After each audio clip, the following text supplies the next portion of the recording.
Instead of paying $250, I decided to replace the igniter myself, and it only cost me $65.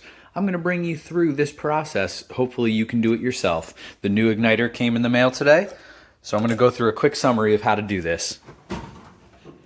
Open the oven, pull these bad boys out.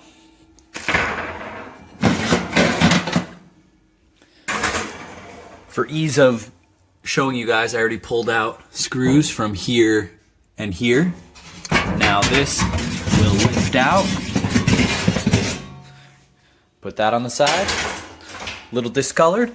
Also unscrewed something from right there. Now this lifts out. Boom. And that's where the igniter sits on this one. The old igniter used to be sitting right here.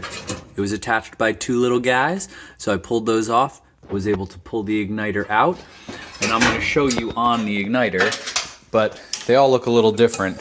Basically, on the one end, you got this little thing, it just pulls off. It's crimped around the receiver. On the other end, this actually plugs in, and then you end up with another little slide-on receiver. So, all in all, this is what it looks like. Got my replacement one right here. So I'm going to put it in to match that one. There's the difference. Sparkly, good looking, old, worn out. In order to plug this in, I had to remove this here. But once I did, it was easy to pull the old one out, plug the new one in. Now I'm going to put this back in place, screw it down right there. Then these new plugs are a little nicer than the old ones. They just slide on and off, so you can give them a little wiggle. You see, it looks a little different, but there's the receiver. Put it right back on. Good to go. Then I'm gonna reattach this right up where the old one used to be.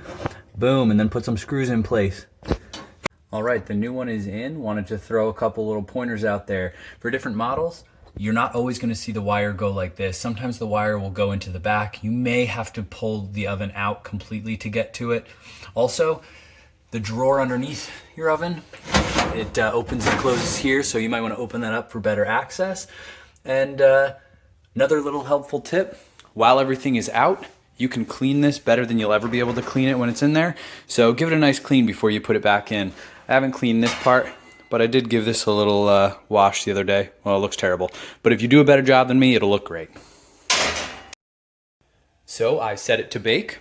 In the meantime, let me quick show you my tools here. Only needed a screwdriver. You may need a ratchet set, but in most cases, just a few different bits for a screwdriver should be fine. I hear the oven going. It only took about 10 seconds to light. For the sake of things, I'll show you what it looks like from underneath. There it is, burning strong. You can kind of see that smoke in there as well. That'll go away after a use or two. But I'm really pleased with how this went. Only cost $64 to replace this instead of $250. And that's certainly better than having to replace an oven. So, hope this helps somebody. Thanks.